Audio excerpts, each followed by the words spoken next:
नमस्कार मित्रों, मैं हूं अशोक वर्मा। आप देख रहे हैं टीवी 20 न्यूज। सबसे पहले आप सभी को नवरात्र की हार्दिक शुभकामनाएं। अब रुख करते हैं खबरों की तरफ। भारत विकास परिषद एलिट शाखा का एक कार्यक्रम शहर के एक होटल में संपन्न हुआ, जहां भारी संख्या में भारत परिषद के सदस्य उपस्थित थे। भारत विकास परिषद के प्रदेश संगठन मंत्री विक्रांत खंडेलवाल ने टीवी 20 न्यूज को बताया कि भारत विकास परिषद प्रबुद्धजनों व समाज में अग्रणी लोगों का ऐसा संगठन है जो सेवा, सहायता, सहयोग, समर्पण अभियान के तहत कार्य करता है। इसी संदर्भ में भारत विकास परिषद के राष्ट्रीय संगठन मंत्री विक्रांत खंडेलवाल एवं काशी प्रांत संगठन मंत्री ऋषि शुक्ला आजमगढ़ पहुंचे। सर्वप्रथम सत्र 2022-23 में किए जाने वाले कार्यों के विषय में वार्ता एवं एलिट शाखा के दायित्वधारियों से परिचय का कार्यक्रम संपन्न हुआ, जिसमें एलिट शाखा के सत्र 2022-23 के गिरिराज सिंघल, अध्यक्ष शिखा अनिल अग्रवाल, सचिव राजेश अग्रवाल, कोषाध्यक्ष लतिका अग्रवाल, महिला संयोजिका, शाखा संरक्षक अशोक अग्रवाल एवं सिद्धार्थ सिंह एवं सत्र 2021-22 के रमेश अग्रवाल अध्यक्ष, पंकज अग्रवाल सचिव ने उपस्थित हुए। राष्ट्रीय संगठन मंत्री विकास खंडेलवाल ने सभा को संबोधित करते हुए कहा कि समय किसी के पास नहीं है, उसे व्यवस्थित करें, लोगों से संपर्क बढ़ाकर उन्हें अपने कार्यक्रम में आमंत्रित करें, साथ ही संगठन से परिचित कराएं। समाज का प्रभुत्व वर्ग की जिम्मेदारी है कि वह असक्षम वर्ग की मदद करें। कार्यक्रम की अध्यक्षता गिरिराज सिंघल व बद्री प्रसाद गुप्ता ने किया। कार्यक्रम सचिव शिखा अनिल अग्रवाल, राजेश अग्रवाल, कोषाध्यक्ष ललिता अग्रवाल, महिला संयोजिका व पूर्व अध्यक्ष रमेश अग्रवाल व पंकज अग्रवाल व काशी प्रांत के कोऑर्डिनेटर डॉक्टर जी.आर. विश्वकर्मा ने सभी आयोजकों को धन्यवाद दिया। कार्यक्रम में भारी संख्या में महिलाएं भी उपस्थित थी। आजमगढ़ मुख्य शाखा के अध्यक्ष बद्री प्रसाद गुप्ता, रमाकांत वर्मा, वेदांती वर्मा, महिला संयोजिका एवं आदर्श शाखा एवं वीरांगना शाखा के दायित्वधारियों ने सभा में उपस्थित होकर सभा को सफल बनाया। विशिष्ट अतिथि सुदर्शन दास अग्रवाल, अशोक वर्मा, अजेंद्र राय, पद्माकर प्रसाद गुप्ता, रमाकांत वर्मा, के.पी. विश्वकर्मा उपस्थित रहे। कार्यक्रम को संबोधित करने के बाद टीवी 20 न्यूज को विक्रांत खंडेलवाल व अशोक अग्रवाल ने क्या कुछ कहा, सुनिए। जो उद्देश्य विक्रांत खंडेलवाल, भारत विकास परिषद का संगठन मंत्री, मैं लखनऊ रहता हूँ। भारत विकास परिषद देश भर में एक वरिष्ठ जो समाज के एलिट क्लास लोग हैं, संभ्रांत हैं, संपन्न हैं, प्रबुद्ध हैं, प्रभावी हैं, ऐसे लोगों का एक ऐसा प्लेटफॉर्म है, ऐसा एक मंच है, ऐसा संगठन है जो समाज के वंचित वर्ग की सेवा अपने साधनों से करने के लिए संकल्पित है। और इस नाते 1963 में डॉक्टर सरोज प्रकाश जी आदि लोगों ने मिलकर के भारत विकास परिषद की स्थापना की। और उस समय से ही उस समय की तात्कालिक आवश्यकता थी कि दिव्यांग लोगों की सहायता करनी। तो उस दिव्यांग सेवा के मिशन को लेकर के एक काम शुरू हुआ और आज देश भर में लगभग 1500 शाखाएं, हमारी देश भर के प्रत्येक ज़िले में लगभग शाखाएं हैं और विभिन्न प्रकार के सेवा कार्य, जिसके अंतर्गत हम लोग ब्लड डोनेशन का काम करते हैं, आई डोनेशन का काम करते हैं, आई ऑपरेशन कराते हैं, स्वास्थ्य हेल्थ कैंप लगाते हैं और इस प्रकार के बहुत सारे सरल सामूहिक विवाह करवाना, अलग प्रकार की शिक्षा में सहायता देना, बेटी अपनाओ बेटी पढ़ाओ आदि का नारा देकर के हम लोगों ने बच्चों को छात्रवृत्ति के लिए हमने काम किया। और दो जो बड़े मिशन हैं आने वाले समय के लिए, एक हम भारत विकास परिषद की ओर से देश भर को अनीमिया मुक्त करने के में काम कर रहे हैं। तो पूरे देशव्यापी हर जिला की हर शाखा से अपेक्षा की जाती है कि उसके माध्यम से वो अपने अपने क्षेत्र में ऐसी महिलाओं की जांच कराए जिनके अंदर खून की कमी है, रक्त की कमी है, और उनको दवाइयाँ, उनके अंदर साधन उनको उपलब्ध कराएं ताकि देश भर से अनीमिया मुक्त भारत हो सके। और इस प्रकार से हम सब लोग मिलकर के, और एक हम लोग दूसरा जो काम करना चाहते हैं, ब्लड डोनेशन दानदाताओं का डेटा बैंक बनाना चाहते हैं देश भर में। तो पूरे देश में कहीं भी रिक्वायरमेंट होगी ब्लड की तो भारत विकास परिषद के सेंट्रल ऑफिस से भी संपर्क करके इस प्रकार का एक नेटवर्क बनाएंगे कि सब लोग मिलकर के और जहाँ भी उसको रिक्वायरमेंट होगी वहीं पे उसकी आपूर्ति करवाएंगे। तो इस प्रकार के हम लोग काम करना चाहते हैं। मैं अशोक कुमार अग्रवाल, भारत विकास परिषद आजमगढ़ शाखा का पूर्व अध्यक्ष और भारत विकास परिषद के क्षेत्रीय जो हमारा नॉर्थ सेंट्रल रीजन 2 कहलाता है, उसका क्षेत्रीय मंत्री हूँ संस्कार प्रकल्प हेतु। भारत विकास परिषद अपने सेवा कार्यों से जुड़ा हुआ है समाज से और सेवा कार्यों के माध्यम से और संस्कार के प्रकल्पों की हमारी जो योजना है, जिसके माध्यम से हम समाज को सुशिक्षित करना चाहते हैं, उन्हें संस्कारित करना चाहते हैं, उसी क्रम में सेवा के कार्य भी जो कर रहे हैं। आजमगढ़ में हम लोग एक विकलांग का कैंप लगाने जा रहे हैं। आगामी 15 मई को आजमगढ़ में ऐसा एक बृहद कैंप का आयोजन किया गया है, जिनमें ऐसे विकलांग बंधुओं को, दिव्यांग बंधुओं को जिनके हाथ अथवा पैर कटे हुए हों, उन्हें हम ऐसे अंग लगाएंगे जो हाथ की उंगलियां भी उसमें काम करेंगी। अभी तक जो हाथ आर्टिफिशियल लग रहे थे वो डमी हाथ लगते थे। अब ऐसी टेक्निक आ गई है जिसमें उस हाथ की उंगलियां भी काम करने लगी हैं, बटन दबा करके चलती हैं। वो उससे अपने हाथ से पानी का गिलास पकड़ सकता है, पेन से लिख सकता है, कंप्यूटर चला सकता है, स्कूटी बाइक चला सकता है, यानी अपने सारे कार्य कर सकता है। ये 15 रजिस्ट्रेशन जारी है और कोई भी व्यक्ति किसी भी दिन अपना रजिस्ट्रेशन हमारे अध्यक्ष मंत्री भारत विकास परिषद के इन सबको सूचित करते हुए वो रजिस्ट्रेशन करा सकता है। निःशुल्क है रजिस्ट्रेशन। ये सारा कार्य, सेवा कार्य भी निःशुल्क है, उन्हें कोई शुल्क नहीं देना है। आगामी 15 मई को उन्हें केवल उपस्थित होना है। स्थान ये प्रतिभा निकेतन स्कूल बदरका में है, वहीं पे उन्हें आना है। वहीं उनका नाप लेकर के और अगले हफ्ते 15 दिन के बाद उनका लिंब तैयार होकर आ जाएगा, वो उन्हें फ्री में लगाया जाएगा। आजमगढ़ मऊ जनपद में विधान परिषद सदस्य का चुनाव भारी सुरक्षा व्यवस्था के बीच पूरे प्रदेश भर में आज मतदान हो रहा है। इसी क्रम में आजमगढ़ जिले में भी मतदान चल रहा है, जिसमें त्रिकोणीय मुकाबले में समाजवादी पार्टी के नेता के पूर्व सांसद रमाकांत यादव के पुत्र अरुणकांत यादव, समाजवादी पार्टी के राकेश सिंह उर्फ गुड्डू यादव व पूर्व मंत्री यशवंत सिंह के पुत्र विक्रांत सिंह उर्फ रिसू के बीच कांटे का मुकाबला है, जिसमें पूर्व मंत्री यशवंत सिंह व पूर्व सांसद व विधायक रमाकांत यादव की प्रतिष्ठा दांव पर लगी है। आपको बताते चलें कि आजमगढ़ जनपद की 10 विधानसभा सीट व जिला पंचायत अध्यक्ष की सीट सपा पहले ही जीत चुकी है, लेकिन भाजपा सरकार बनने के बाद भाजपा नेताओं ने MLC सीट को प्रतिष्ठा बना लिया है। रिजल्ट क्या आएंगे ये तो अब मतगणना के बाद ही स्थिति स्पष्ट हो पाएगी। बताते चलें कि 2 बजे तक 51.6% मतदान हो चुका था। आइए सुनाते हैं कि मतदान करने आए पूर्व मंत्री व विधायक नफीस अहमद व 5 बार से विधायक आलम बदी आजमी ने क्या कुछ कहा। हो रहा है, भाजपा दावा कर रही है कि प्रदेश के 27 सीटों पर वो चुनाव जीत रही है, क्या कहेंगे? देखिए, भाजपा इस वक्त कुछ भी कह सकती है, लेकिन मैं आपको बताना चाहता हूं कि आजमगढ़ में जिस तरीके से हम लोगों ने 10 विधानसभाएं जीतने का काम किए हैं, इस बार भी हम लोग दोबारा से हमारे MLC जो प्रत्याशी हैं राकेश कुमार यादव गुड्डू जी, वो दोबारा से ये जीत हासिल करने जा रहे हैं। MLC यहाँ से बनने जा रहे हैं। सपा को हराने के लिए भाजपा ने एक दांव चला था, बाहुबली के बेटे को जो है उन्होंने प्रत्याशी बना दिया है। इस तरीके से ये भी चर्चाएं थी कि रमाकांत यादव जी अंदर जो है भीतरघात करके अपने बेटे को जिताने की कोशिश कर रहे थे, क्या लगता है? देखिए, आजमगढ़ में समाजवादियों का जो विज़न है पूरा क्लियर है। पूरे समाजवादी जो है, चाहे वो आजमगढ़ के हों चाहे मऊ के, वो एक साथ समाजवादी पार्टी के प्रत्याशी आदरणीय राकेश गुड्डू जी के साथ हैं और उनको पूरी ताकत से एक वोट हम लोग पोल कराने जा रहे हैं। और हमें पूरी उम्मीद है आजमगढ़ और मऊ की जनता, जो सम्मानित हमारे प्रतिनिधि हैं, वो पूरी तरीके से वो जानते हैं कि उनकी हक की, उनके हुकूक की लड़ाई समाजवादी ही लड़ सकती है, इसलिए वो पूरी तरीके से हमारे साथ हैं।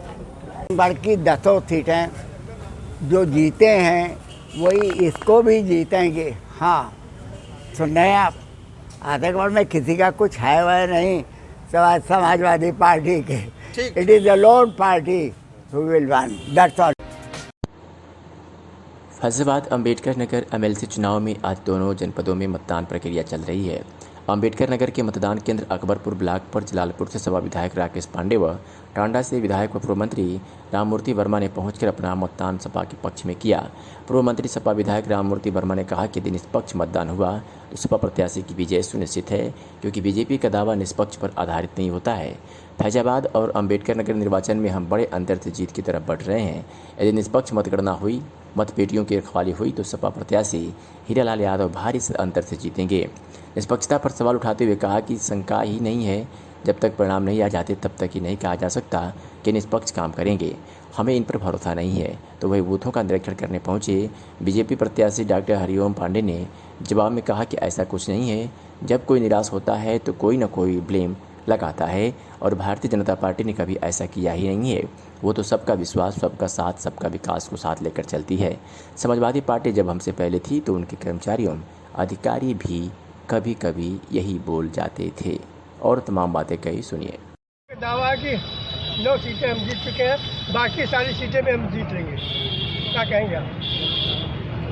भाजपा का दावा तो ईमानदारी पर आधारित होता नहीं है। हम पूरे प्रदेश के चुनाव को तो नहीं देख रहे हैं, लेकिन फैजाबाद का जो अम्बेडकर नगर का निर्वाचन है, इसमें बड़ी संख्या में बहुमत में लोग समाजवादी पार्टी के प्रत्याशी श्री हीरालाल यादव को वोट कर रहे हैं। अगर निष्पक्ष मतगणना हुई, मतपेटियों की रखवाली हुई, तो हीरालाल यादव जी भारी अंतर से इस चुनाव को जीतेंगे। कोई आशंका है आपको? आशंका, इन पर आशंका नहीं।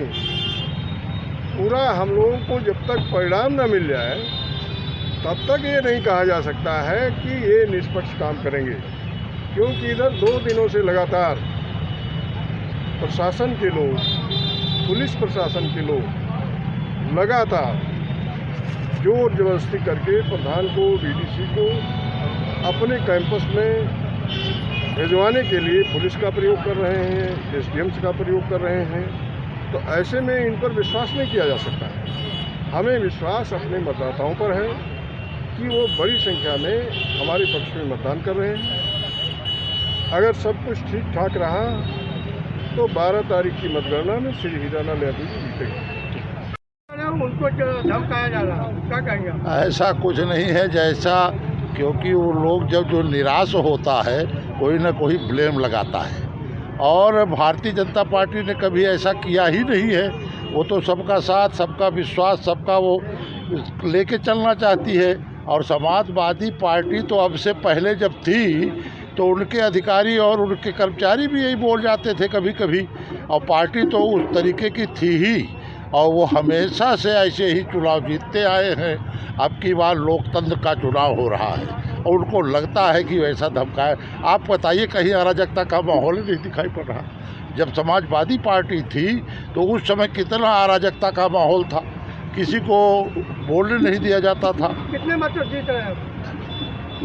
मैं, आप समझिए, अब ये तो भविष्य के गर्त में है, लोकतंत्र है। फिलहाल मैं आश्वानित हूँ और जनता मेरे साथ है, जनप्रतिनिधि मेरे साथ है। सबका साथ, सबका विश्वास, इस पर जनता वोट दे रही है। और जब भारतीय जनता पार्टी का कार्य बोल रहा है तो निश्चित तौर से गांव से लेकर और संसद तक भारतीय जनता पार्टी का ही परचम लहराएगा। मैं आपको यह आश्वस्त कर रहा हूँ। प्रधानमंत्री सुरक्षित मातृत्व अभियान का सौसई अस्पताल में आयोजन किया गया। बता दें कि गर्भवती महिलाओं को दूसरी व तीसरी तिमाही में ANC यानी गुणवत्ता परक जांच और उपचार की सुविधा देने के लिए गर्भवती महिलाओं को समर्पित प्रधानमंत्री सुरक्षित मातृत्व अभियान के क्रम में शनिवार को सौसई अस्पताल में चलाया गया। इस योजना के अंतर्गत अस्पताल में कार्यक्रम का आयोजन किया गया, जिसमें डॉक्टर के झा के नेतृत्व में गर्भवती स्त्रियों को जाँच के उपरांत फल तथा प्रोटीन आदि वितरित किया गया। डॉक्टर के झा ने बताया कि यह प्रत्येक महीने की 9 तारीख को मनाया जाता है। अगर इसका इलाज न किया जाए तो UTI के कारण प्रेग्नेंट महिला और शिशु को गंभीर स्वास्थ्य समस्या हो सकती है। गर्भवती महिलाओं को अधिक से अधिक पानी पीना चाहिए। पानी मूत्र मार्ग में मौजूद बैक्टीरिया को बाहर निकालने में मदद करता है। विटामिन C, क्रैनबेरी और प्रोबायोटिक्स की मदद से बार बार होने वाली UTI की समस्या का इलाज करने में मदद मिल सकती है। आइए सुनाते हैं कि पंकज पांडे ने क्या कुछ कहा।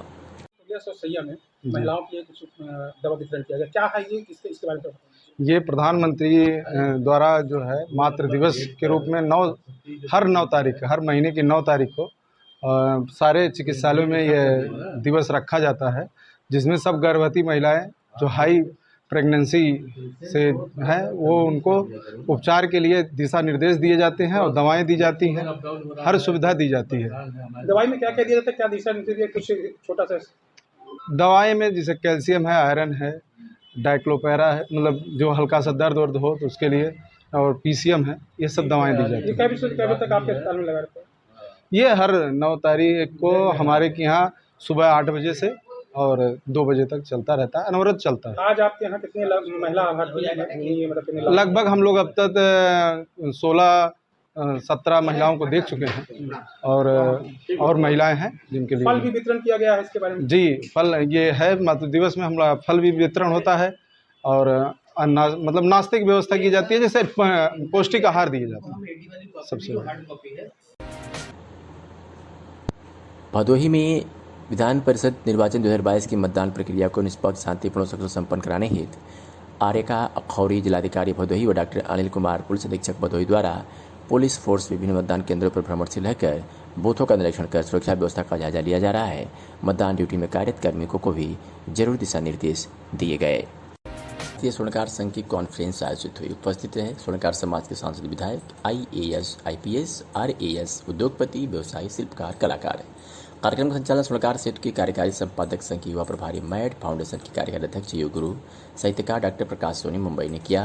कॉन्स्टिट्यूशन क्लब दिल्ली में 7 अप्रैल को आयोजित कॉन्फ्रेंस की अध्यक्षता मुंबई के श्री विजय सिंह वर्मा ने की। कार्यक्रम का शुभारंभ दीप प्रज्वलन से हुआ। चेतन सोनी ने श्री गणेश वंदना की। राज्यसभा सांसद श्री कैलाश सोनी, लोकसभा सांसद सुनील सोनी, उत्तर प्रदेश विधायक Vinay Verma, Rajiv Verma IRS, doctor Rajesh Verma IRS, Gunjan Soni RAS IRS और Gyananandan DC handicraft, Shantanu, doctor Vinod Kumar Verma, Aditya Birla, Vinod Kumar, Bhama गुवावटी, नंदू पहलवान, राघवेंद्र सिंह चौहान आदि ने अपने विचार प्रकट किए। CP सोनी, कमोडोर आर्मी पुरुषोत्तम वर्मा सहित तमाम लोगों ने की उपस्थिति रही। इस संघ की ओर से अभिनंदन भी किया गया। इस अवसर पर समाज सेवी नरेश सोनी ठाकरान दिल्ली से इस वर्ष स्वर्णकार समाज के जरूरतमंद बच्चों को शिक्षा सहायता के रूप में 11 लाख रुपए की आर्थिक सहायता देने की घोषणा की। संघ के अध्यक्ष दूलीचंद कड़ेल ने अपने उद्बोधन में कई प्रकार की सामाजिक जानकारी दी। ओम प्रकाश बामलवा ने अतिथियों का स्वागत किया। शिव कुमार सोनी महासचिव ने संघ की जानकारी दी। उसी श्रृंखला में हमने भारतीय स्वर्णकार संघ ने MSME PPDC आगरा के साथ कोऑपरेट करके रियायती दर पर जो गोल्ड अप्रेजल सर्टिफिकेट 6200 रुपए में बनता है, आज भी आप ऑनलाइन देख सकते हैं। हमने 2000 बनवा दिए, 3500 में पहले बनवाए थे, फिर 4000। थोड़ी रेट एप्रिसिएशन हो गई थी, कुछ एक्सपेंडिचर बढ़ गया था, खर्चा बढ़ गया था। हमें व्यापार नहीं करना है, समाज सेवा के नाम पर धंधा नहीं करना है, पूजा है। पूजा को धंधा मत बनाइए, कॉर्पोरेट फंड तो चाहिएगा। और सबसे बड़ी बात कि भारत की इकलौती संस्था जो मिनिस्ट्री ऑफ कॉमर्स के द्वारा बनाई गई है, पहले James and jewellery export promotion council थी और अब national James and jewellery council of India, उसका नाम NG।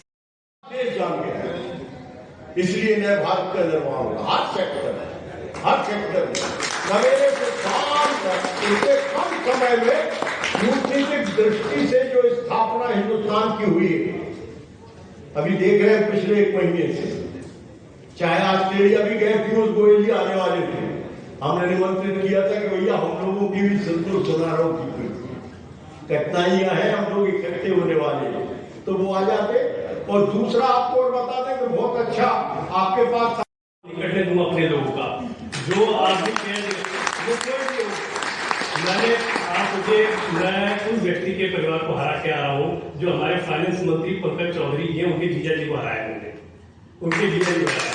तो हम लोग समझ आए, सबको पता है, मेरे को किसी चीज का कोई फर्क नहीं पड़ता, तो लड़ने में, मरने में, जीने में मैं अपने लोगों के लिए जब साथ देता हूँ तो खुल के देता हूँ, और नहीं देता हूँ तो बिल्कुल नहीं देता हूँ। ठीक है, तो समाज के लिए मैं चाहता हूँ, खुल के देना चाहता हूँ, कि हर समाज अपने समाज को चाहता है। तो मेरी दिल की तमन्ना है मैं स्वर्णकार समाज को बाबू जी के और सुनील सोनी जी के नेतृत्व में इतना आगे ले जाऊँ। सबसे पहली लड़ाई ये वाली बात कह रहा था, जैसे मैंने बाबू जी की एक बात सुनी, राज्यसभा में हमारे पास एक ही सांसद है और वो कैलाश सोनी बाबू जी। हमें तो पहली लड़ाई तो अभी इसको आगे बढ़ाना है, ये दोबारा फिर राज्यसभा MP बने रहे हैं, इस चीज को आगे बहुत ले जाने की जरूरत है। तो हम नहीं ले जा रहे हैं, तो ये याद रखिएगा, हम एक बुद्धिजीवी आदमी छोड़ जाएंगे, और हम बुद्धिजीवी आदमी देखिए, एक बार आदमी छूट जाता है तो आदमी कम धीरे धीरे वहां जाना कम कर देता है। तो इस चीज को हमें बढ़ाना है, जो कैलाश सोनी बाबू जी को दोबारा राज्यसभा के लिए बने हैं, इसकी ताकत हम लोगों को देनी होगी। और वो ताकत कैसे मिलेगी, जैसे बाबू जी ने बताया 411 किसी चीज की भी लड़ाई लड़ते हैं हम लोग ऐसे तो इकट्ठे हो जाते हैं सारी 150, 200, 250, 400 आदमी। हमें ये दिखानी होगी कैलाश सोनी जी के बाबू की कोई भी ऐसी समस्या उठाते हैं तो उनके दरवाजे पे ऐसा लगे जैसे साला लाल किले पे भीड़ लगी रहती है। तो आदमी को हमारे समाज की सांसद की ताकत पता चलेगी तो हमें बोलना नहीं पड़ेगा, उन्हें दोबारा खुद ही पार्टी सांसद बनाएगी। इस चीज को बहुत गंभीरता देखना है। कैलाश सोनी जी राज्यसभा एमपी बनते हैं दोबारा सर तो हम लोगों की ताकत बढ़ेगी। हम देखिए हम लोग अभी इतने बुद्धिजीवी नहीं है, अपना काम करवा सकता हूँ, मैं आपको 10 जगह जोड़ सकता हूँ, सिर्फ बुद्धिजीवी के बिना हम लोग सब फेल होते हैं। काम करवाना अलग। खबर यूपी के अम्बेडकर नगर से दिखा रहे हैं, जहां पर लॉ की परीक्षा के दौरान भारी मात्रा में नकल सामग्री पकड़ी गई है। साथ ही कई संदिग्ध लोगों को भी पकड़ा गया है, जिन्हें पुलिस के हवाले कर दिया गया है। परीक्षा के दौरान नकल की सूचना पर डीएम दल बल के साथ महाविद्यालय में छापा मारा। डीएम ने प्रिंसिपल सहित पकड़े गए संदिग्धों के विरुद्ध मुकदमा दर्ज करने का निर्देश दिया है। अम्बेडकर नगर के जिला मुख्यालय स्थित BNKB महाविद्यालय में इस समय लॉ की परीक्षा चल रही थी। आज 2 बजे डीएम को सूचना मिली कि महाविद्यालय में लॉ की परीक्षा के दौरान नकल हो रही है, जिस पर डीएम ने एसडीएम व सीओ को मौके पर भेजा और खुद भी एसपी के साथ पहुंचे तो वहां अफरा तफरी मच गई।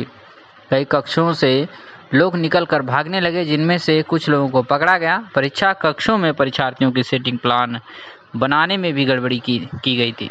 इसमें देखकर लग रहा था कि नकल कराने के लिए सेटिंग प्लान बनाया गया था। डीएम ने प्रिंसिपल सहित पकड़े गए सभी 6 संदिग्ध लोगों के विधिक कार्रवाई के लिए कोतवाली भेजा है। इसकी सारी जानकारी परीक्षा आयोजित करने वाली अवध यूनिवर्सिटी को दे दी गई है। छापे के दौरान बड़ी संख्या में नकल सामग्री भी पकड़ी गई, जिसमें 50 से 60 गाइड भी शामिल है। आप लोगों ने कार्रवाई की है, क्या है? एक पत्रकार के माध्यम से लगभग 2 बजे मुझे शिकायत मिली है कि यहाँ पर BN डिग्री कॉलेज में मास कॉपिंग हो रहा है करके। सो तत्काल मैं हमारे SDM अकबरपुर और उसके अलावा CO सिटी को भेजा है। उसके पीछे मैं भी यहाँ पर पहुँच गया। आज मालूम है चुनाव भी चल रहा है, इसलिए उसमें हम लोग प्रबंधशील रहे। सो हम लोग यहाँ पर सीधे पहुँचे हैं और यहाँ पर हमको आते ही इनका सीटिंग अरेंजमेंट ही मुझे लगा है ऐसे कॉपिंग करने के लिए, मास कॉपिंग करने के लिए प्लान करके किया रखा है। और 3 कक्ष में कक्ष निरीक्षकों को और इसके अलावा सबको चेक किया गया। उसी समय कुछ कक्ष निरीक्षक यहाँ से भाग गए हैं। हम लोगों का जो छापा पड़ी है उसके बाद कुछ कक्ष निरीक्षक यहाँ से भाग गए हैं। उन लोगों को भी कुछ लोगों को पकड़ा गया है, लगभग 6 लोगों को पकड़ा गया और प्रिंसिपल साहब को भी पकड़ के उनके खिलाफ वैधानिक कार्रवाई करने के लिए कोतवाली अकबरपुर को भेजा गया है। और यहाँ पर हम लोग जब सर्च किया है कुछ कॉपिंग टाइप का मटेरियल, गाइड या क्वेश्चन आंसर टाइप का जो मटेरियल है काफ़ी अधिक संख्या में, लगभग 50-60 की संख्या में मिला है। उसको भी कोतवाली अकबरपुर द्वारा बरामद किया गया और आगे से इसको इंक्वायरी करके जांच करके उसमें कंट्रोलर ऑफ एग्ज़ाम जो अवध यूनिवर्सिटी का है उनको भी हम लोगों ने अवगत करा दिया है। सो आगे से जो विधिक कार्रवाई किया जाएगा। FIR होगी सर? FIR होगी।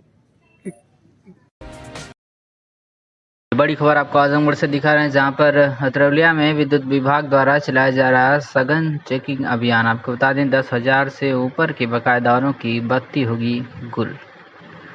विद्युत सब स्टेशन अतरौलिया द्वारा SDO ब्रजेश कुमार राव व JE अवधेश पाल के संयुक्त नेतृत्व में नगर पंचायत में विद्युत चेकिंग अभियान चलाया गया। चेकिंग अभियान के दौरान नगर पंचायत में बिजली के बड़े बकायेदारों को चेतावनी दी गई। साथ ही साथ कटिया कनेक्शन तथा बाईपास कनेक्शन से विद्युत चोरी करने वालों का विद्युत कनेक्शन कराया गया। SDO ब्रजेश कुमार राव ने बताया कि पूर्वांचल विद्युत वितरण निगम द्वारा आदेश के अनुसार कॉम्बिंग कराया जा रहा है, जिसमें जितने भी कटिया कनेक्शन या बाईपास कनेक्शन हैं उन कनेक्शन की सघन चेकिंग की जा रही है। जो बिजली चोरी या बाईपास कनेक्शन के अनियमितता में पाया जाता है उसे बिजली अधिनियम एक्ट के तहत कार्रवाई की जा रही है। जांच में यह पाया गया है कि बहुत से उपभोक्ता ऐसे हैं कि घर से कनेक्शन को दुकान में इस्तेमाल कर रहे हैं। उन कनेक्शन को घरेलू से कॉमर्शियल कराने के लिए फॉर्म दिया जा रहा है। सुबह और शाम बिजली शेड्यूल के अनुसार बिना उपभोक्ता को नुकसान पहुंचाए लगातार चेकिंग की जा रही है। चेकिंग आने वाले 3 महीने निरंतर चलती रहेगी, जिससे जो लाइन लॉसेस एवं ATNS लाइसेंस हैं उस पर काम किया जा सके। 10,000 से अधिक के बकायेदारों की बिजली काटी जाएगी। इस मौके पर राम नरेश, विवेक श्रीवास्तव, सिपाही कैलाश यादव, जुलमी भोला, राणा, अविनाश, अजय समेत लोग मौजूद रहे। आइए सुनाते हैं कि SDO ब्रजेश कुमार राव ने क्या कुछ कहा। में किस तरह का बिजली चेकिंग अभियान चल रहा है, इसके बारे में? यहाँ पे डिस्कॉम द्वारा हमारे आदेश किया गया था कि कॉम्बिंग कराया जाए, जितने भी कटिया कनेक्शन हो या बाईपास चल रहे हो उन कनेक्शन की सघन चेकिंग की जाए और जो जिस टाइप के थेफ्ट में या फिर बाईपास में या अनियमितता में पाया जाए उसको उस सुसंगत धारा में इलेक्ट्रिसिटी एक्ट के तहत कार्रवाई की जाए। अभी आपके चेकिंग दौरान में कोई ऐसा कुछ मिला कोई? अभी हमने ये पाया कि बहुत से ऐसे कंज्यूमर हैं जो दुकान है लेकिन घर का कनेक्शन लेके चला रहे हैं, तो उनको घरेलू से कमर्शियल करने के लिए एप्लीकेशन लिया जा रहा है और घरेलू टू कमर्शियल किया जाएगा। सर ये चेकिंग अभियान क्या कोई टाइम कब तक चलेगा, क्या है ऐसा कुछ? इससे ये कहा गया डिस्काउंट तरफ से हमारे कि आप सुबह शाम जब भी अपने शेड्यूल के अनुसार कंज्यूमर के को असुविधा ना हो उसके अनुसार चेकिंग चलाई जाए। ये निरंतर आने वाले 3 महीने तक चलेगा प्रोग्राम, जिससे कि हमारे जो लाइन लॉसेज और एटीएनसी लॉसेज है उनको कम किया जा सके। बकायेदारों के लिए सर कोई अभियान? बकायेदार के लिए बिल्कुल अभियान चलाया जा रहा है। जितने भी 10,000 से अधिक बकायेदार हैं उनकी सबकी लाइन को डिस्कनेक्ट किया जाएगा। तो उन पर सर कोई छूट का भी ऑप्शन है कि सब्सिडी या कुछ? नहीं, अभी उनके लिए कोई छूट का प्रावधान नहीं है। वैसे उपभोक्ता जिनको लग रहा है कि उनकी बिल में कोई गलती है उसको संशोधन करा सकते हैं। विधान परिषद निर्वाचन 2022 की मतदान प्रक्रिया को निष्पक्ष, शांतिपूर्ण और संपन्न कराने हेतु पुलिस उप महानिरीक्षक पुलिस अधीक्षक वाराणसी ग्रामीण द्वारा मैं पुलिस टीम के विभिन्न मतदान केंद्रों पर भ्रमण से लेकर बूथों का निरीक्षण कर सुरक्षा व्यवस्था का जायजा लिया गया। मतदान ड्यूटी में कार्यरत कर्मियों को जरूरी दिशा निर्देश भी दिए जा रहे हैं। औतरौलिया पुलिस ने महिलाओं के साथ अभद्र व्यवहार व मारपीट करने वाले 4 अभियुक्तों को गिरफ्तार किया है। पुलिस अधीक्षक अनुराग आर के निर्देश पर कोतवाली पुलिस और निजामाबाद पुलिस ने भी कई अपराधियों को गिरफ्तार कर सलाखों के पीछे भेजा है। बता दें कि औतरौलिया में मनोज गुप्ता पुत्र भगवती प्रसाद गुप्ता निवासी कोयलसा थाना औतरौलिया द्वारा स्थानीय थाने पर शिकायत की गई थी कि कुछ लोग गाली गुप्ता देते हुए तलवार, धारदार कनासी, लाठंडा लेकर ललकारते हुए धर्मसूचक बातें व गाली देते हुए वादे की दुकान घर पर आ गए और वादी और भतीजे सुजीत के ऊपर हमला कर दिया। वादी और भतीजे को काफ़ी चोट आई है। घर में घुसकर महिलाओं के साथ अभद्र व्यवहार व मारपीट किए तथा वादी की बहू के कपड़े भी फाड़ दिए। सूचना मिलने पर पुलिस के आने पर सभी लोग भाग गए। इसके संबंध में मुकदमा पंजीकृत किया गया था। आज पुलिस ने कार्रवाई करते हुए 4 को गिरफ्तार कर लिया है। तो निजामाबाद पुलिस ने चोरी के माल 2.5 कुंतल सरिया बरामद करते हुए अवैध तमंचा, कारतूस व बड़ी चाकू के साथ 3 अभियुक्तों को गिरफ्तार किया है। इस घटना के इतिहास के बारे में आपको बता दें कि वादी देवलास पुत्र ब्रिजराज निवासी खिल्लूपुर थाना निजामाबाद जनपद आजमगढ़ द्वारा थाना स्थानीय पर शिकायत की गई थी कि अज्ञात चोरों द्वारा सरिया चुरा लिया गया था। इस संबंध में मुकदमा पंजीकृत किया था और पुलिस ने आज तीनों को गिरफ्तार कर लिया है। तो वहीं कोतवाली पुलिस ने भी एक व्यक्ति को गिरफ्तार करने में सफलता हासिल की है। 2 व्यक्तियों को गिरफ्तार किया है, माफ़ कीजिएगा। 2 व्यक्तियों का क्रमशः नाम के बारे में आपको बता दें कि अब्दुल मन्नान पुत्र स्वर्गीय एहरार साकिन ककराटा थाना कोतवाली आजमगढ़ और अशरफ पुत्र निसार अहमद साकिन ककराटा थाना कोतवाली आजमगढ़ को कोतवाली पुलिस ने गिरफ्तार किया है। उत्तर प्रदेश में विधान परिषद का चुनाव आज 9 तारीख को कड़ी सुरक्षा व्यवस्था के बीच चुनाव आयोग द्वारा जारी गाइडलाइन के अनुरूप शुरू हुआ। इसी क्रम में आजमगढ़ मऊ के स्थानीय निकाय प्राधिकरण चुनाव के लिए महाराजगंज ब्लॉक पर वोटिंग की प्रक्रिया अपने निर्धारित समय से स्थानीय पुलिस और अर्धसैनिक बलों की कड़ी सुरक्षा के बीच शुरू हुई। एमएलसी चुनाव में मतदान की प्रक्रिया धीमी रही और 1 बजे तक लगभग 52% वोट ही पड़े, जबकि प्रत्याशियों के खेमे में समर्थकों सहित मतदाताओं की भीड़ देखने को मिला। मतदान प्रक्रिया को सुचारू रूप से संपन्न कराने के लिए मतदान स्थल पर सीओ सगड़ी महेंद्र कुमार शुक्ला के साथ थाना प्रभारी महाराजगंज हिरेंद्र प्रताप सिंह मौजूद रहे, जबकि उप जिलाधिकारी सगड़ी गौरव कुमार समय समय पर निरीक्षण करने आते रहे और राजस्व निरीक्षक मनोज कुमार राय व रामजतन यादव मतदान स्थल पर ही उपस्थित रहे। मतदान शांतिपूर्वक रहा और कुल 192 मतदाताओं में से 189 मतदाताओं ने अपने मत का प्रयोग किया और प्रत्याशियों का भविष्य मतपेटियों में बंद हो गया, जिसका फैसला आने वाले 12 अप्रैल को होगा। आजमगढ़ जनपद में पुलिस अधीक्षक अनुराग आर्य के निर्देश पर विभिन्न थानों में और चेकिंग अभियान चलाया गया, जिसमें 263 वाहनों का चालान किया गया और 1 वाहन को सीज किया गया। पुलिस अधीक्षक आजमगढ़ अनुराग आर्य द्वारा जनपद आजमगढ़ की यातायात व्यवस्था को सुदृढ़ बनाने तथा अवांछित गतिविधियों पर लगाम लगाने के क्रम में चलाए गए अभियान में जनपद के कुल 65 स्थानों पर चेकिंग की गई, जिसमें 1364 वाहनों को चेक किया गया। बिना नंबर प्लेट की गाड़ी चलाने, यातायात के नियमों को पालन न करने व नवयुवकों द्वारा मोटरसाइकिल पर 3 सवारी चलने तथा बिना हेलमेट के चलने वाले 263 वाहनों का चालान तथा थाना कोतवाली से 1 वाहन को सीज किया गया।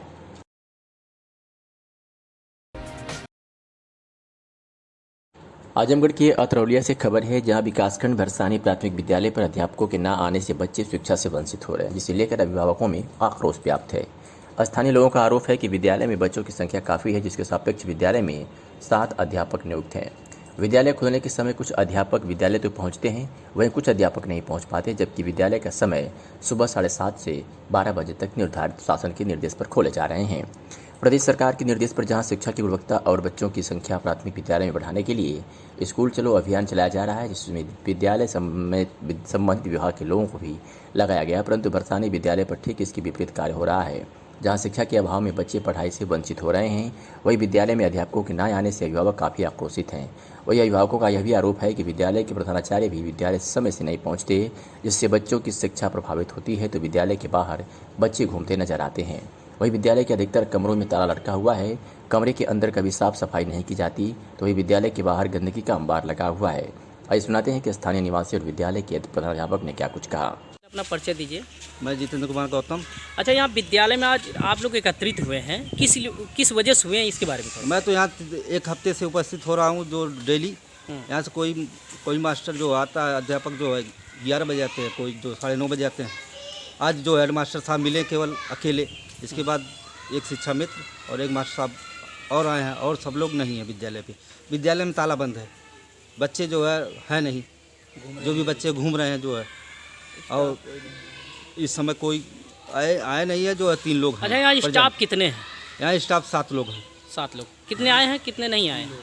2 लोग मास्टर साहब हैं, एक हेड मास्टर साहब, एक मास्टर साहब, और एक जो शिक्षा मित्र है। बाकी लोग गोल हैं, और डेली गोल रहते हैं, आते नहीं हैं। जो मौके पे कितने आए हैं? मौके पे 3 आए हैं। 3 आए। सबसे पहले अपना परिचय दीजिए। मेरा नाम आकाश कुमार है, ग्राम सभा इंद्रपट्टी भरसानी है। ये देखिए प्राइमरी स्कूल है, यहाँ पे मास्टर लोग लेट आते हैं, कुछ चेयर लगी है पर रूम में कोई है नहीं, बच्चे भी नहीं पढ़ रहे हैं, घूम रहे हैं, कोई पढ़ा नहीं रहा है। 10 बजे सब लोग आते हैं यहाँ पे, यही सब करते हैं। यहाँ के ना सफाई हो रही ना कुछ। अपना परिचय दे दीजिए। तो यहाँ हमारे साथ तमाम शिकायतें मिल रही हैं कि डेली जो है विद्यालय में टीचर समय से नहीं आते हैं, और बच्चे आके विद्यालय में हम लोग चेक भी किए हैं कि विद्यालय में कोई टीचर कुर्सियाँ खाली मिल रही हैं। इसके बारे में थोड़ा सा बताइए। का गरीब बाबू अब सबसे कही ला सुने ला, मतलब पढ़ावा लिखावा समय ड्यूटी दे, अपन का गाँव है, बच्चा हुए भरोसे सबके नौकरी चलत है, और फिर कही ला फिर अब ना ध्यान देते हैं, सब तो कहाँ बताइए, मजबूरी है, झगड़ा माच आज। अच्छा, विद्यालय पे जो है विद्यालय कमरे बंद हैं और कुर्सियाँ भी खाली पड़ी हुई हैं, राष्ट्रगान भी नहीं हुआ है, इसके बारे में थोड़ा सा बताइए। नहीं है करोड़ी है। अच्छा, मास्टर साहब आप लोग 3 लोग आए हैं, बाकी 7 लोग की नियुक्ति हुई है। लगभग कितने टीचर हैं यहाँ पे? 2 लोग तो फोन कहने हैं कि हम ऑनलाइन छुट्टी पे आ गए हैं, 2 अध्यापक, और बाकी ना है उनको फोन है बाबू। 2 लोग फोन कहने का ऑनलाइन छुट्टी है, लेकिन रास्ता में पहले न रही, मेरा बहन के कहिए रहे। कौन और मैडम है कक्षा 4 में, और एक अनिल द्विवेदी अकबरपुर से आते हैं। और आज आजमगढ़ के अतरौलिया में भारी गहमागहमी के बीच विधान परिषद का चुनाव सुबह 8 बजे से विकासखंड परिसर में प्रारंभ हुआ। सुरक्षा के दृष्टिकोण से एक कंपनी पीसी तथा सीआरपीएफ के जवानों को तैनात किया गया था। वह स्थानीय थाने की पुलिस भी मतदान स्थल पर मौजूद रही। मतदान केंद्र पर उपजिलाधिकारी बुढ़नपुर नवीन प्रसाद तथा क्षेत्राधिकारी लालता प्रसाद साहू मतदान स्थल का चक्रमण करते रहे। विधान परिषद चुनाव में सुबह के समय मतदान का प्रतिशत बहुत कम रहा, जबकि दोपहर 12 बजे तक 80% तथा दोपहर 2 बजे तक 99% तक का मतदान सकुशल संपन्न हुआ। विधानसभा क्षेत्र में कुल 143 वोटरों की संख्या है, जिसमें 80 पुरुष व 83 महिलाएं वोटर हैं। विकासखंड अतरौलिया में 143 मतदाता थे, जिसमें 2 बजे तक 142 मत पड़ चुके थे। एक वोट किन्हीं कारणों से बाहर होने के कारण नहीं पड़ पाया। इस दौरान सपा के राष्ट्रीय महासचिव विधान परिषद सदस्य बदलाम यादव, विधायक डॉक्टर संग्राम यादव एवं ब्लॉक प्रमुख चंद्रशेखर यादव अपने समर्थक ग्राम प्रधान एवं बीडीसी सदस्यों के साथ पहुंचकर वोट दिए। तो वहीं पर भाजपा के जितेंद्र सिंह गुड्डू, पूर्व ब्लॉक प्रमुख प्रत्याशी हर्षित सिंह ने भी अपने मताधिकार का प्रयोग किया। सुरक्षा व्यवस्था एकदम चाक चौबंद थी। आइए सुनाते हैं कि राष्ट्रीय महासचिव विधान परिषद सदस्य बलराम यादव और क्षेत्रीय विधायक डॉक्टर संग्राम यादव ने क्या कुछ कहा। मत तो सब लोग प्रयोग कर रहे हैं, जो पंचायत प्रतिनिधि हैं, जिला पंचायत के सदस्य हैं, निकाय के प्रतिनिधि हैं, एमएलए हैं, एमएलसी हैं। आज ये उच्च सदन का चुनाव है और हम सब ने अपने मत का प्रयोग किया। जो हमारे एकदम मतदान गोपनीय है, लेकिन हमारा प्रत्याशी घोषित है। राकेश यादव गुड्डू जो समाजवादी पार्टी के प्रत्याशी हैं, हमें खुशी है कि आज अतरौलिया ब्लॉक में हमारे सारे प्रधान, क्षेत्र पंचायत सदस्य, चेयरमैन टाउन एरिया अतरौलिया, उनके सारे सभासद एक साथ आकर के अभी तक जितनी वोटिंग हो रही थी सब समाजवादी पार्टी के पक्ष में करने का काम किया है। सर जैसे 36 सीटें हैं, सर आज आपने मतदान का प्रयोग किया इसके बाद? जी करके आ रहे हैं।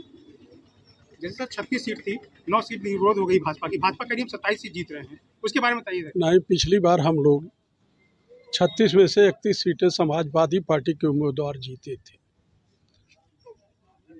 अब उसके बारे में हम कौन कैसे निर्विरोध हुआ, क्या हुआ, इस पर हम टिप्पणी नहीं करना चाहते। लेकिन यहाँ भी समाजवादी पार्टी को उत्तर प्रदेश के जनप्रतिनिधियों जो अपना विधान परिषद के लिए उम्मीदवार चुना जा रहा प्रतिनिधि में भारी बहुमत। जहां महापंडित राहुल सांकृत्यायन की जयंती पर राहुल सांकृत्यायन स्मृति केंद्र तत्वाधान में विविध कार्यक्रम आयोजित किए गए। प्रारंभ में कलेक्ट्रेट स्थित राहुल जी के प्रतिमा पर लोगों ने माल्यार्पण कर पद यात्रा निकाली। इसके बाद मड़ियार स्थित केंद्र के अध्यक्ष पंडित अमरनाथ तिवारी के आवास पर उनके अध्यक्षता में एक विचार गोष्ठी आयोजित की गई थी। गोष्ठी को संबोधित करते हुए समिति के महामंत्री प्रभुनारायण पांडे प्रेमी ने कहा कि राहुल जी बहुआयामी प्रतिभा के धनी थे। वे महान स्वतंत्रता संग्राम सेनानी थे तथा उन्होंने अपने कलम के माध्यम से किसानों, गरीबों, असहाय व अछूतों के लिए जो आवाज़ उठाई वह समाज में व्याप्त आडंबर का विरोध किया। वे 36 भाषाओं के प्रकांड विद्वान थे। इस मौके पर पंडित सुभाष चंद्र तिवारी, कुंदन, साहित्यकार संजय कुमार पांडे, निशित रंजन, भोला त्रिपाठी, संजय पुजारी, मनोज पांडे, प्रदीप यादव, राजेश सिंह, रवि जायसवाल, सुरेश सोनकर आदि लोग उपस्थित रहे। वो हकीकत देखना चाहते थे कि वास्तविकता क्या, फैक्ट जानना चाहते, उसको उजागर करना चाहते थे। राहुल जी ने तमाम विदेशों की यात्रा की, सैर, उन्होंने एक घुमक्कड़ शास्त्र भी लिखा है, सैर कर दुनिया की गाफिल जिंदगानी फिर कहाँ, जिंदगी भी कर रही तो नौजवानी फिर। राहुल की सांकृत्यायन के जन्मदिन में मैं भावना, कल्पना, अर्चना, वंदना के सुमन अर्पित कर बस।